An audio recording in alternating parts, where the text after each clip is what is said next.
मेरा नाम सुरेंद्र वत्स है, हरियाणा से हूं मैं।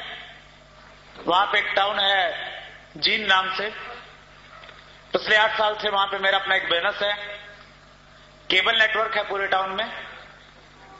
और साथ में दोस्तों मैं स्टूडेंट हूं, अभी पंजाब यूनिवर्सिटी चंडीगढ़ से पीएचडी कर रहा हूं। बहुत सारे स्टूडेंट हैं आज।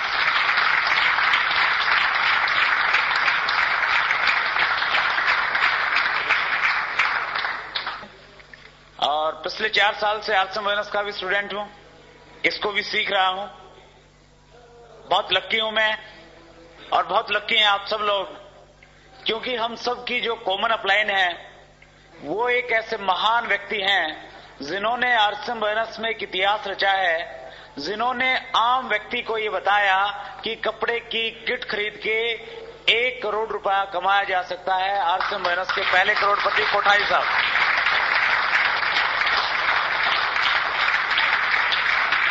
हम बहुत लक्की हैं, कोठारी साहब की गाइडलाइन हमें मिलती है। और ऊपर में श्री केसी चावड़ा साहब, जिनका बहुत बड़ा विजन है इस बिजनेस को लेके, श्री बीसी चावड़ा जी, जिनकी मोटिवेशन, जिनकी प्रेरणा से हम बहुत बड़े बड़े ड्रीम इस बिजनेस में बना रहे हैं, और उनके आशीर्वाद से हम उनको पूरा कर रहे हैं। मेरा ऐसा मानना है कि मेरी जो एलओएस है, और मेरी जो एलओएस है वो निश्चित रूप से आपकी भी एलओएस है। हम सब की एलओएस दुनिया की सबसे बेहतरीन एलओएस है।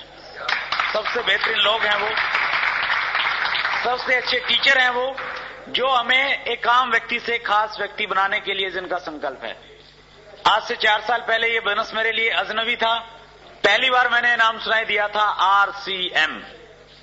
और आज आलम ये है, सुबह जब उठते हैं मोबाइल पे जो पहली फोन कॉल अटेंड करते हैं उसमें होता है गुड आरसीएम।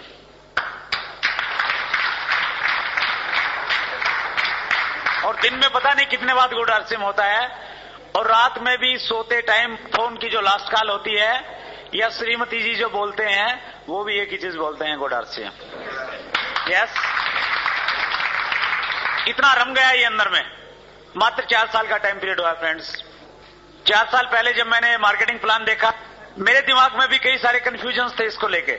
जिस व्यक्ति ने मुझे मार्केटिंग प्लान दिखाया था, मैंने उनसे प्रश्न किया था कि मेरा अपना एक बिजनेस है, उस बिजनेस में मेरी लाखों रुपए की इन्वेस्टमेंट है। लाखों रुपए की इन्वेस्टमेंट के बावजूद जब इनकम और प्रॉफिट की बात करते हैं तो वो बहुत लिमिटेड है, हजारों में आता है।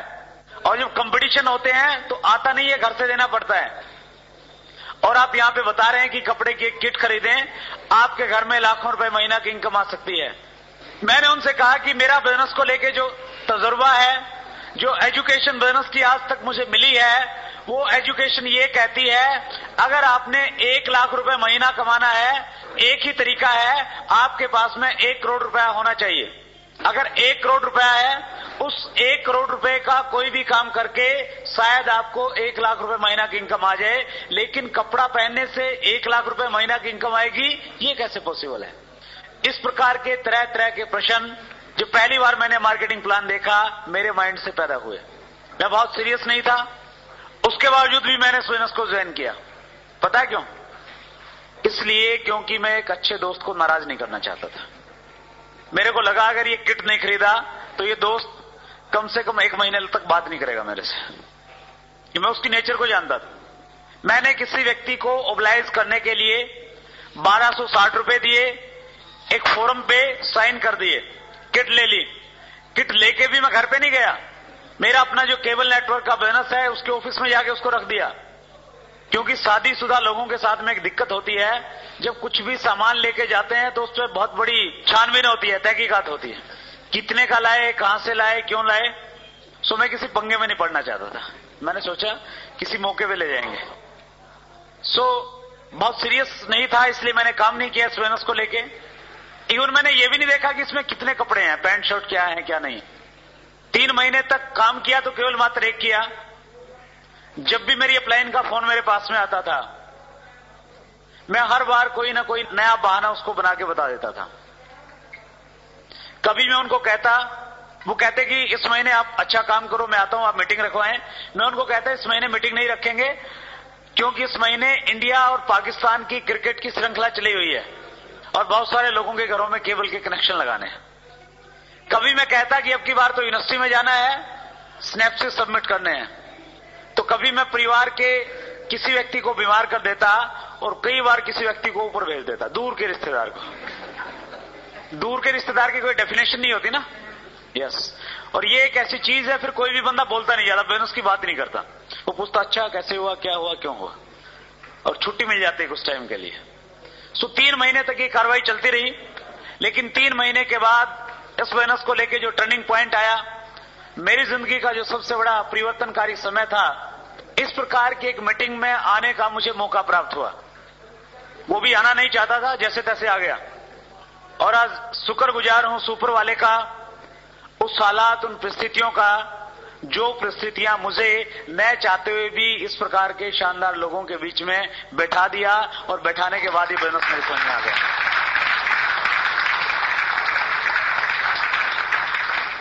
ये जो क्लैपिंग बार बार बुझवाई जा रही है ना, ये इसलिए बुझवाई जा रही है ताकि आपकी थोड़ी सी स्थिति ठीक हो जाए। हमारा जो दिमाग होता है ना, जैसे भूमि होती है, उसमें अच्छी फसल पैदा करने के लिए उसको साफ किया जाता है, उसमें जो गलत चीजें पैदा हो जाती हैं उनको निकालना पड़ता है, और उपजाऊ भूमि में उपजाऊ फसल पैदा होती है। सो ये जो तालियां हैं, जो पहले की नेगेटिविटी हमारे यहाँ पे फीड है, उस नेगेटिविटी को वास करने के लिए बार बार बजाई जाती हैं। जितनी ज्यादा बजाओगे उतनी ज्यादा अच्छी समझ में आएगी।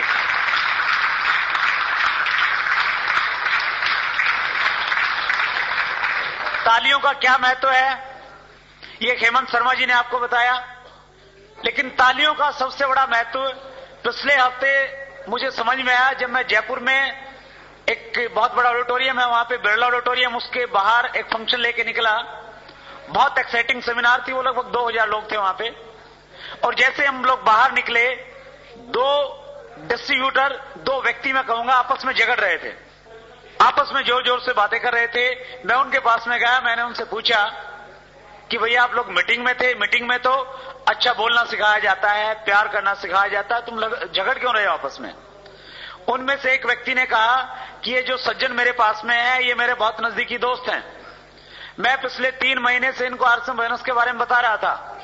बड़ी मुश्किल से इनको मैं फंक्शन में लेके आया, बाहर जो टिकट लगी वो भी मैंने अपनी पॉकेट से इनको लेके दी, और अब मीटिंग से बाहर आने के बाद ये कह रहे हैं कि मैं आरसीएम बिजनेस ज्वाइन करूंगा। मैंने कहा ये तो अच्छी बात है, परेशान क्यों रहा तू? उसने कहा मैं परेशान इसलिए हो रहा हूं, ये कह रहा है कि मैं आरसीएम ज्वाइन तो करूंगा लेकिन तुम्हारे साथ नहीं करूंगा। फिर मुझे भी लगा कि यार मामला गंभीर है। मैंने उनसे पूछा कि क्या इस व्यक्ति ने आपको मीटिंग में बुलाया?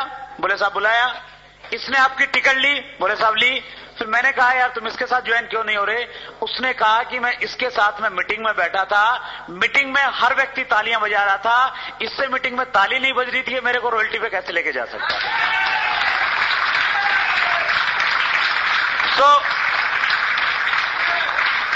सो आपके सामने ये प्रॉब्लम ना आ जाए। बाहर जाके कोई डिस्ट्रीब्यूटर इसलिए आपके साथ में ज्वाइन करने से मना कर दे कि तुमसे ताली नहीं बजती, मैं तेरे साथ नहीं ज्वाइन करूंगा। यस, याद रखना इस चीज को, बड़ी प्रॉब्लम हो जाएगी, फिर अप्लायंस से समझौता करवाओगे सब। क्यों? क्योंकि हर व्यक्ति जुड़ने से पहले ये देखता है कि ये व्यक्ति खुश रहता है, ये उत्साही रहता है या नहीं रहता। 2 बच्चे हैं, एक रो रहा है, एक हंस रहा है, आप किसके साथ में खेलना पसंद करेंगे? हंसने वाले के। आपके चेहरे पे अगर हंस से अच्छे भाव हैं, आप तालियां बजा रहे हैं, तो निश्चित रूप से बहुत सारे लोग आपके साथ में ज्वाइन करने के लिए तैयार रहेंगे। और तालियां इसलिए बजाएं, कोई व्यक्ति आपकी उत्साह को देख के बाहर जाके वैसे ही प्रोस्पेक्ट मिल जाएगा आपको कोई कि यस इसके साथ ज्वाइन करो। तो तालियां बजाना घाटे का सौदा नहीं है। मैं आपको कह रहा था कि मैं बहुत सीरियस नहीं था इस बिजनेस को लेके। 3 महीने तक मैंने कोई काम नहीं किया, बहाने बनाए खूब सारे। 3 महीने के बाद ऐसे फंक्शन में आने के बाद में पहली बार मुझे लगा किस बिजनेस से लाखों रुपए महीना की इनकम आ सकती है। और दूसरी चीज मुझे लगी, इस बिजनेस को मैं भी कर सकता हूं। वो इसलिए लगा क्योंकि स्टेज से एक व्यक्ति से मैंने रिलेट किया जिसकी बैकग्राउंड थी कि वो खेती करते थे बहुत बड़ी एजुकेशन उसके पास में नहीं थी, उसके बावजूद इस बिजनेस को वो बहुत सक्सेसफुली कर रहे थे और इस बिजनेस की वो रॉयल्टी स्टेज पे थी।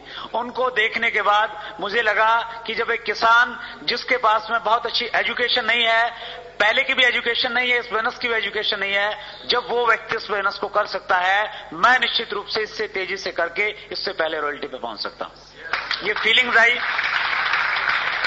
और उसके बाद फ्रेंड्स मैंने स्टार्ट किया, इसको मन बनाया। जब निकला हॉल से बाहर की यस मैं इसको करूंगा, मन बना।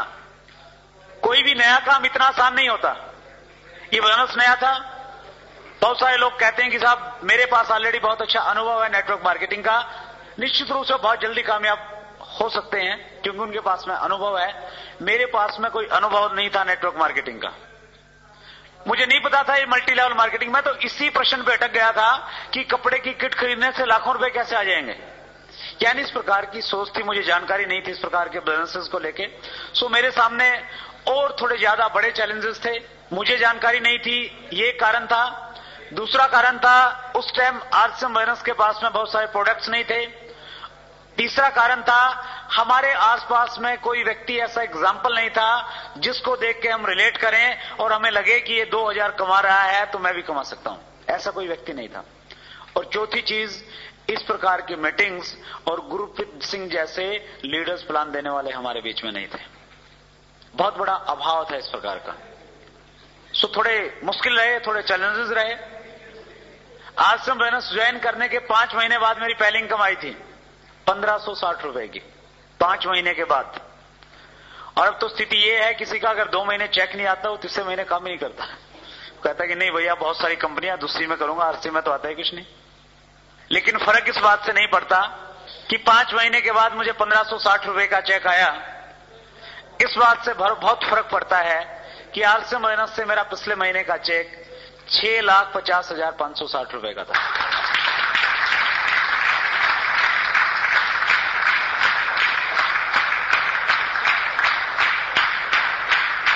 Thank you very much. पिछले 4 साल में बहुत कुछ दिया फ्रेंड्स इस बिजनेस ने। एक मिडिल क्लास फैमिली की बैकग्राउंड से आया हूं मैं, मेरे फादर टीचर थे, अभी रिटायर हुए हैं 2 साल पहले। घर में 3 बहनें 2 भाई, मिडिल क्लास फैमिली के जो चैलेंजेस होते हैं वो सारे के सारे फेस किए। जिस सिटी से मैं बिलोंग करता हूं उसकी 2 लाख की पॉपुलेशन है। आज से 4 साल पहले उस 2 लाख की भीड़ का एक हिस्सा था मैं भी।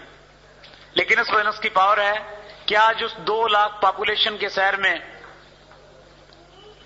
अगर कभी चर्चा होती है इस चीज की कि हमारे शहर की सबसे शानदार, सबसे खूबसूरत, सबसे लग्जरी, सबसे महंगी गाड़ी किस व्यक्ति के पास में है, तो नाम आता है कि वो आरसीएम बिजनेस के डिस्ट्रीब्यूटर हैं, सुरेंद्र वत्स उनका नाम।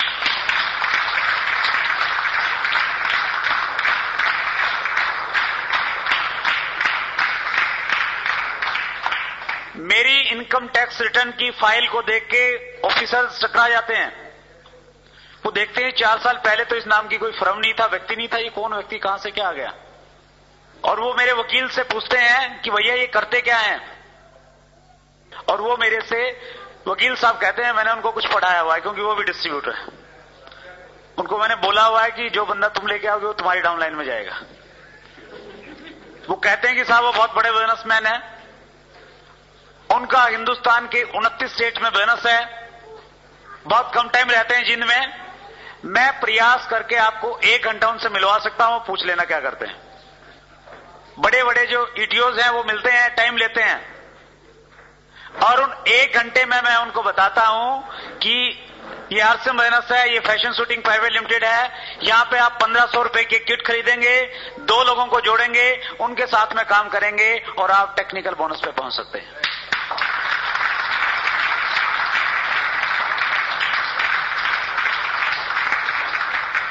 फिर वो ज्वाइन करते हैं और काम करते हैं। जिस बैंक में मेरा अकाउंट है सारे के सारे एम्प्लॉइज, हेमंत शर्मा जी तो समझदार है, पहले ही ज्वाइन हो गए, बैंक वाले हैं, सारे के सारे ज्वाइन। यूटीआई में मैंने पीछे अकाउंट खुलवाना था पानीपत, मैं जर्नली जो फॉर्मेलिटीज थी बहुत जल्दी में था, मैं अकाउंट खुलवा के आ गया। उसके बाद नेक्स्ट टाइम जब मैं गया, एक व्यक्ति को मैं जानता था जैसे ही मेरा इंटर हुआ, वहां पे सारा का सारा स्टाफ, मैनेजर, डिप्टी मैनेजर सारे के सारे इकट्ठे हो गए और उनका भी यही प्रश्न था कि साहब आप करते क्या हो। मैंने उनको बताया कि बैठो मैं बताता हूं, और मैंने उनको बताया और एक दिन में सारा का सारा स्टाफ ज्वाइन हो गया, 1 घंटे में।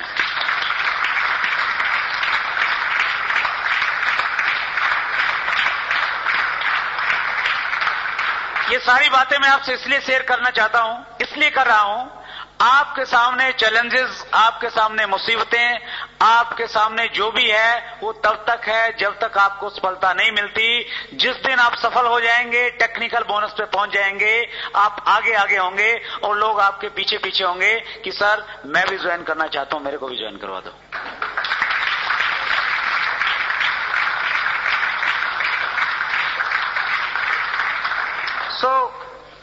बहुत अच्छा लग रहा है फ्रेंड्स, बहुत कुछ बदल गया है इस बोनस की वजह से। कई बार सोचते हैं, 4 साल पहले देखते हैं तो बड़ा अजीब लगता है, क्या थे 4 साल पहले जब बोनस की शुरुआत की। एक स्कूटर था बजाज चेतक, वो भी पुराना सा है। क्या किसी के पास में बजाज चेतक? सबके घर में। अगर सबके घर में बजाज चेतक है तो 18 लाख की गाड़ी भी आ सकती है।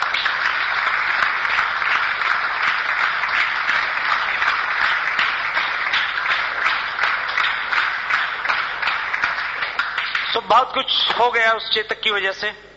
रखा हुआ है घर पे, 2 गाड़ियां बदली हैं, वो भी सेफ हैं, ताकि लोग देखेंगे बाद में कि पहली गाड़ी ये थी मारुति 800 जिसको धक्के मार के चलाया जाता था, फिर ये दूसरे वाली ली, फिर तीसरे वाली ली। सो बहुत कुछ मिल रहा है।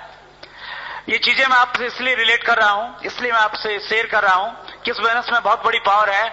अगर आप एक गंभीरता से डिसीजन लेके आज आप यहां से जाते हैं, ये सारी की सारी चीजें इस बोनस के माध्यम से आपको मिल सकती हैं।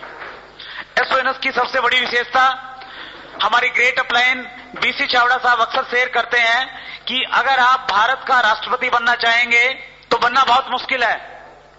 क्यों मुश्किल है? क्योंकि राष्ट्रपति के लिए एक पोस्ट है और एपीजे कलाम अब तक के सबसे अच्छे राष्ट्रपति साबित हो रहे हैं। यस, बड़ा मुश्किल है पहुंचना। प्रधानमंत्री बनना चाहेंगे, मनमोहन सिंह बैठे हुए हैं वहां पे। पंजाब का सीएम बनना चाहेंगे, बन जाएंगे? आसान है क्या? नहीं है। आप अपने पठानकोट का कमिश्नर या एसपी बनना चाहेंगे, शायद वो भी बनना मुश्किल है, क्योंकि एक पोस्ट है और आने वाले लोगों की लाइन लगी हुई है। यस, लेकिन अगर आप आरसीएम बोनस का टेक्निकल बोनस अचीवर बनने का एक ड्रीम लेके यहां से जाते हैं, यहां जितने व्यक्ति बैठे हैं सारे के सारे टेक्निकल बोनस पे पहुंच सकते हैं, क्योंकि आप सबके लिए यहां पे सीटें खाली हैं, कोई लिमिटेशन नहीं है।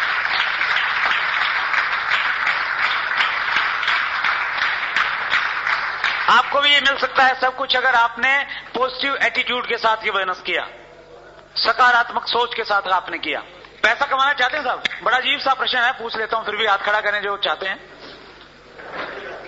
सभी चाहते हैं, थैंक यू। एक बार तालियां बजाएं आपके लिए, आपकी बहुत अच्छी चाहत है।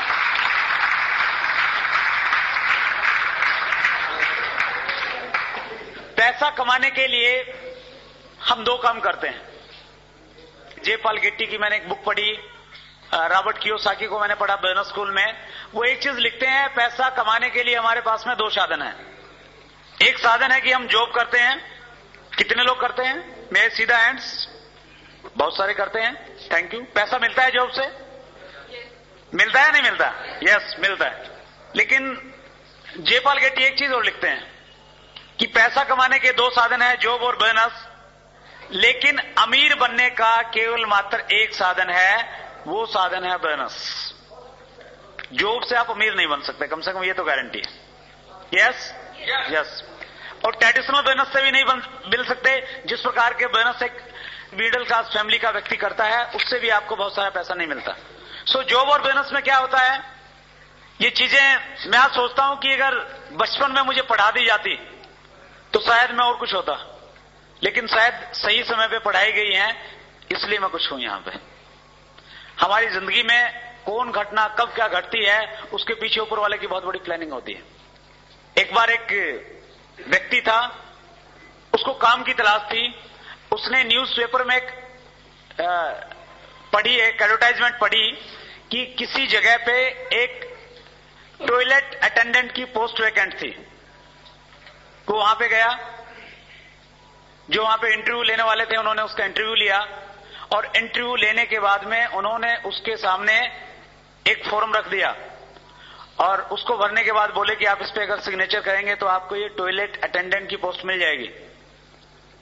उस व्यक्ति ने कहा कि मुझे सिग्नेचर करने नहीं आते। उन्होंने कहा अगर आपको सिग्नेचर करने नहीं आते हम आपको ये नौकरी नहीं दे सकते।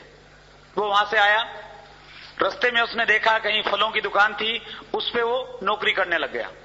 फलों की दुकान से कुछ देर के बाद उसने अपना खुद का एक फलों का काम स्टार्ट किया। धीरे धीरे वो उसको आगे बढ़ाता गया और कुछ सालों के बाद वो एक बहुत बड़ा एक्सपोर्टर बन गया। उसके यहां से खरीदे हुए फल बाहर जाने लगे और बहुत बड़ा आदमी बनने के बाद में एक दिन किसी बैंक के साथ में उसकी बहुत बड़ी डील होने वाली थी।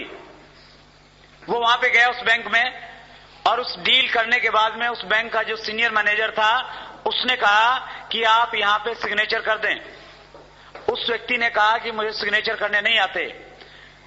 उस मैनेजर ने कहा कि तुम्हें पता है अगर तुम्हें सिग्नेचर करने आते तो तुम कहां होते? उसने कहा कि मुझे पता है कि मैं टॉयलेट अटेंडेंट होता।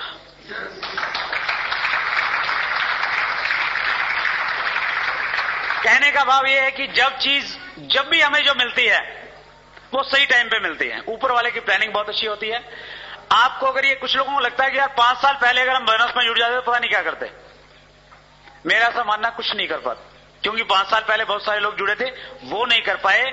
ऊपर वाले की प्लानिंग थी कि 5 साल के बाद आश्रम बोनस पठानकोट में आएगा, एक मीटिंग में आप आएंगे, आप प्लान देखेंगे और 6 महीने के बाद आप इसी प्रकार के शानदार होटल में किसी स्टेज से कहेंगे कि 6 महीने पहले 4 अक्टूबर 2005 को होटल विनस में मैंने एक फंक्शन देखा था, मैंने डिसीजन लिया कि मैं इस बोनस को करूंगा और उसका रिजल्ट है कि मैं आज आश्रम बोनस में रॉयल्टी के मुकाम पे।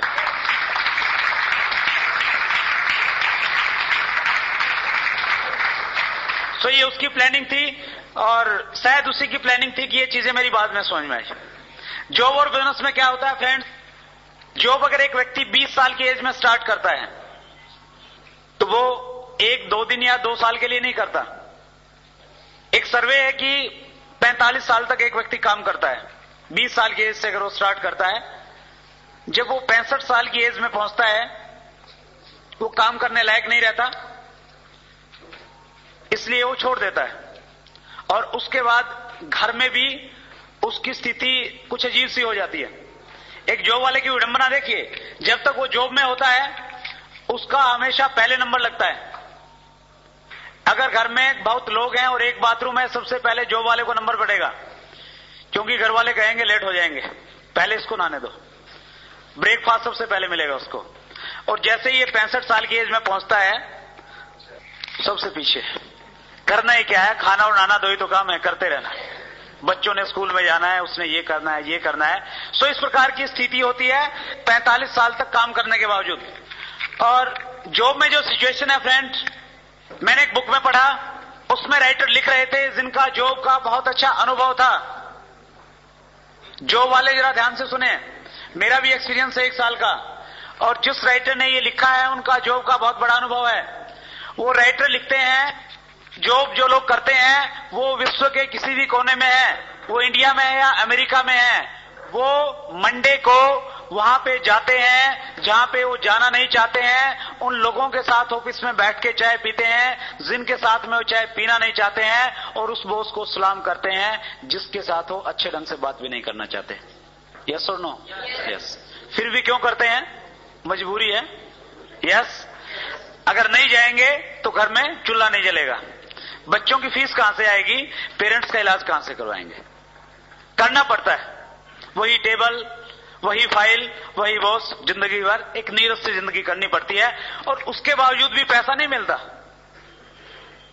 उसके बाद अगर हम बिजनेस में आए, जॉब में और बिजनेस में दोनों में एक कॉमन चीज है, जॉब वाला भी 45 साल काम करता है और बिजनेस वाला भी 45 साल काम करता है।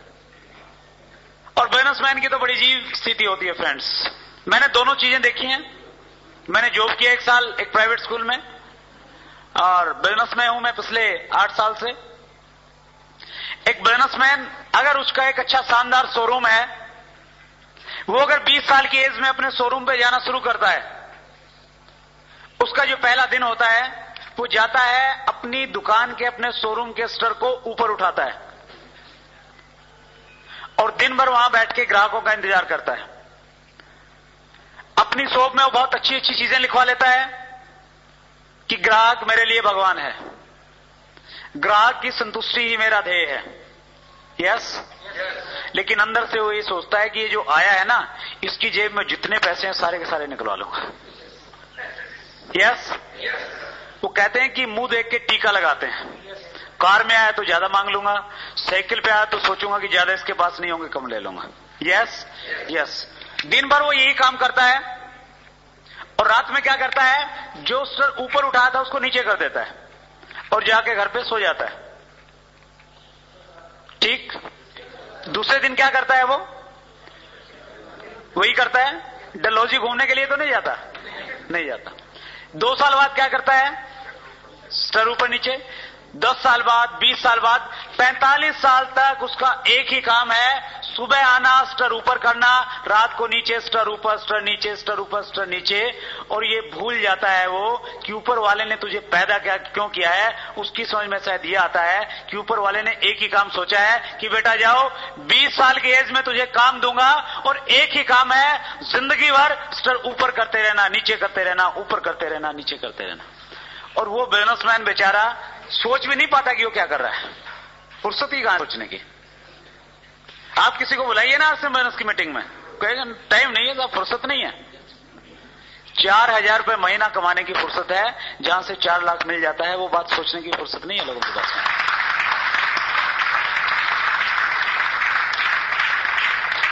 क्योंकि हमने अपने आप को सीमाओं में बांध लिया है। जो माहौल, जो स्थितियां हमें है, बस वो बढ़िया है, उससे हम निकलना नहीं चाहते। और न केवल मात्र निकलना नहीं चाहते, हमें नहीं लगता कि हम इससे ज्यादा कुछ कर सकते हैं जिंदगी में। सो ये स्थिति है फ्रेंड्स एक बिजनेसमैन की। एक बिजनेसमैन 45 साल तक काम करने के बावजूद अगर उसको पैसा मिल भी जाता है, उसने 20 लाख इकट्ठा कर लिया, वो उस पैसे का क्या करता है, अपने बच्चों को छोड़ देता है और 20 साल की एज में जब उसका बच्चा होता है उसको वो काम सुनवा देता है। और उसका बच्चा क्या करता है, वो भी स्टर ऊपर, स्टर नीचे, स्टर ऊपर, स्टर नीचे। और वो उस 20 लाख को 50 लाख कर देता है। और वो क्या करता है, वो अपने 20 साल के बेटे को दे जाता है कि बेटा बड़ी मेहनत से कमाया, इसको खोना मत। और वो भी अपने बात को पूरा करता है, वो भी स्टर ऊपर, स्टर नीचे, वो उसको 50 लाख को 2 करोड़ कर देता है। यस, ऐसा ही होता है। यस, एक 65 साल की एज वाले व्यक्ति को अगर आप कहें कि आपने बहुत कमाया, 20 लाख रुपए कमाया, चलिए आप कुछ पैसा ले, अब इस पैसे का एंजॉय करें। क्या 65 साल की एज में एंजॉय करने के लिए कोई व्यक्ति मनाली या डलहौजी जाएगा? तो या तो अमृतसर जाएगा या हरिद्वार जाएगा, राम का नाम ले लें बस, ये बहुत बड़ी चीज है, बस उसके पास जाना है वो, ठीक है ना। सो सोच बदल जाती है उस एज में जाने के बाद में। सो फ्रेंड, इस प्रकार की स्थिति है। और रॉबर्ट कियोसाकी कहते हैं कि ये जॉब और बिजनेस का जो सिस्टम है, ये एक चूहा दौड़ है। क्या है? चूहा दौड़। वो कहते हैं कि जॉब और बिजनेस वाला जो ये चक्कर है, जो व्यक्ति एक बार इस चक्कर में फंसता है वो जिंदगी भर फंसा रहता है। जिस प्रकार से एक बिल्ली चूहे के पीछे लगी रहती है, इसी प्रकार से एक जॉब वाला और बिजनेस वाला पैसे के पीछे लगा रहता है। पैसा मिल जाए, पैसा मिल जाए, पैसा मिल जाए, और जिंदगी और उसको पैसा नहीं मिलता। ये स्थिति है हमारी। लेकिन ऊपर वाले का हम बहुत बहुत थैंक्स करते हैं, उसने ऐसी कुछ प्लानिंग की, उसने एक ऐसे महान व्यक्ति के माइंड में एक कॉन्सेप्ट डाला, और एक ऐसा कॉन्सेप्ट जिस कॉन्सेप्ट के जरिए हम इस चूहा दौड़ से बाहर निकल जाएं, और ऐसे निकल जाएं, पैसे को अपना गुलाम बना लें। जितना आप चाहते हैं उससे कहीं ज्यादा आएगा, उससे कम नहीं आ सकता। जानते हैं उस अवसर का नाम क्या है? क्या नाम है? क्या नाम है? क्या नाम है? आरसीएम। एग्जैक्टली, आरसीएम ये कॉन्सेप्ट जो आज से 5 साल पहले स्टार्ट हुआ। और इस बिजनेस की पावर देखिए फ्रेंड्स, इन दोनों में कंपैरिजन कीजिए। पैसा कमाने का एक साधन जॉब और बिजनेस, दूसरा साधन है आपके पास में आरसीएम बिजनेस। इस बिजनेस को कोई भी व्यक्ति किसी भी एज में अगर स्टार्ट करता है, उसको 45 साल काम करने की जरूरत नहीं है। इस बिजनेस में उसको केवल मात्र 5 साल लगाने हैं। कितने साल? 5 साल। एक व्यक्ति अगर 20 साल की एज में इसको स्टार्ट करता है, 5 साल काम करके वो 25 साल की एज में रिटायर हो जाता है। यहां तो रिटायर तब होते हैं जब काम करने लायक नहीं रहते, और यहां पे रिटायर वो तब होता है जब जिंदगी में असली आनंद लेता है।